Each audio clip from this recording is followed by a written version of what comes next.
Gold and silver are down today, but it could have been a whole lot worse. We're going to talk about some of the cracks that are starting to emerge in the economy amidst all of the good news that the chefs at the Cook the Books Club are trying to push upon us. We'll talk about that and a whole lot more as we explore.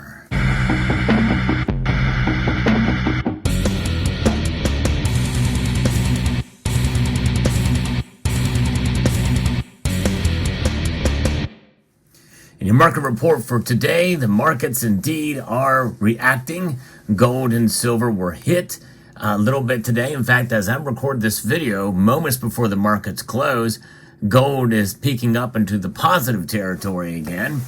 Nonetheless, with what the Federal Reserve did today, what they decided not to do, it has an impact. And I thought it was going to be a little bit worse than it was.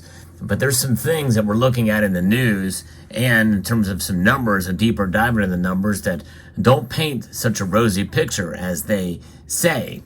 Gold is up now 0.13%, up $2.70 to $2,040.30 on the day. Silver, though, has fallen almost 1%, down 23 cents, barely holding its head above the $23 mark. $23.01. Gold to silver ratio has widened again. It is now at 89 to 1. So silver is being affected. In fact, even platinum is down as well. So let's talk about the, quote, good news first, and then we'll get into the real news about what's going on here. The Federal Reserve announced Wednesday it was keeping its interest rates at their current levels amid improving consumer confidence and a declining inflation rate, according to NBC News. In the run-up to Wednesday's announcements, some Fed officials have been signaling that the current rate has been enough to knock inflation down towards the central bank's 2% target. You know, and the thing is that they're talking about this, but the numbers for the consumer price index are up. It's 3.4%. Nonetheless, they are saying 3.3%, but, you know, what I heard was 3.4%. Maybe they revised it back down. But anyways, the federal funds target rate has remained at 5.25% to 5.5% since last summer, following 11 increases that began in March of 2022.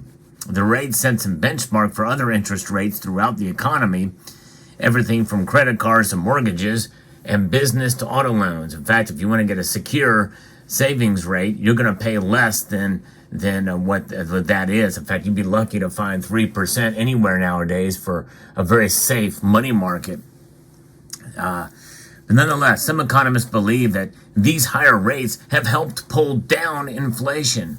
And I guess month over month it is stabilizing, but inflation is still with us. At best, it's sticky.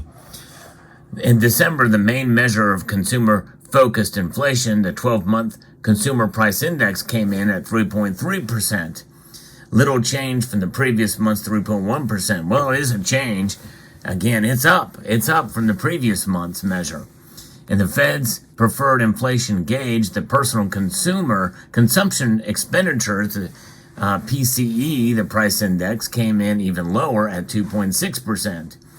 In remarks this month, Fed Governor Christopher Waller said that slowing inflation combined with continued steady employment gains has led to an economic landscape that was almost as good as it gets.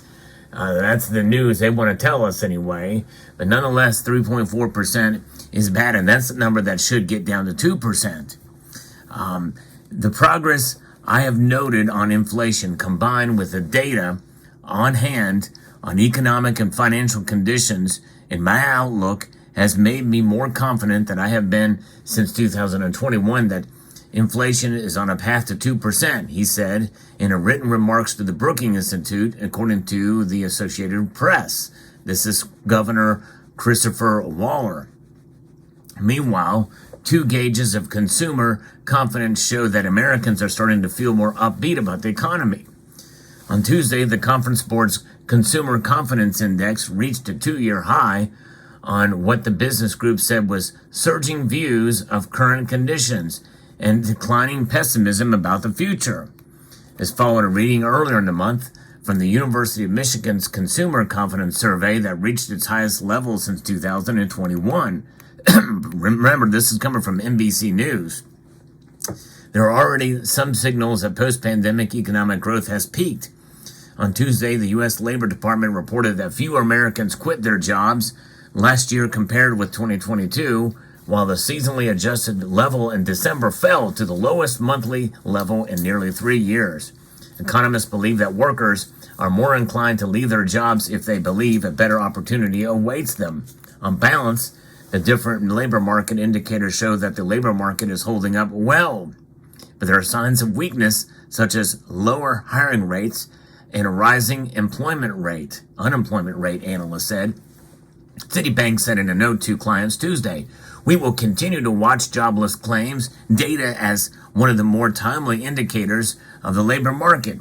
At 3.7%, the unemployment rate is now back up to pre-pandemic levels, though it has crept higher from the post-pandemic low of 3.4% seen in January 2023.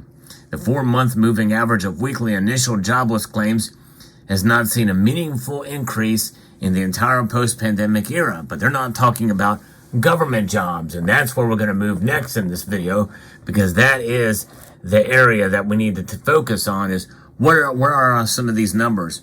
What is the GDP in these numbers we're talking about here with regard to what the government's role in all of this is? In fact, if we take a look at what we're seeing with the private employment numbers, it's really kind of surprising that gold hasn't climbed much more than it has now. But it is holding on to these. When the Federal Reserve lowers these rates, most of that is baked in, so it's no surprise to some extent that we're not seeing it fall a whole lot. We should expect it to stay fairly steady, but it's buoyed by what's going on here with these data here.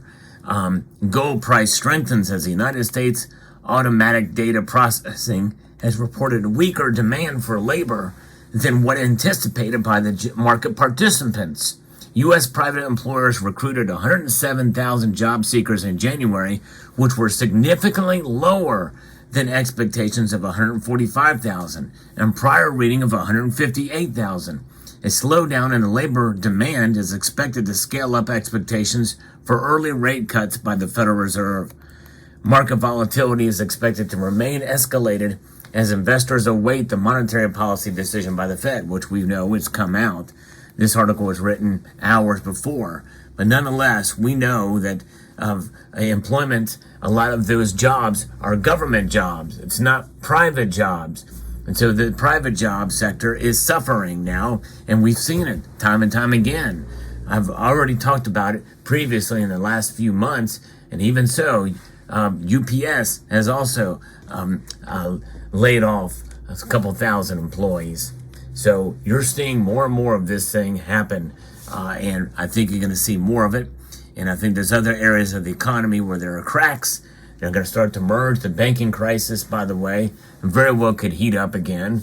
There's other indicators and the like that mean that we could see cracks emerge there again in the banking sector. Remember, we saw something like this happen last time when the financial crisis hit.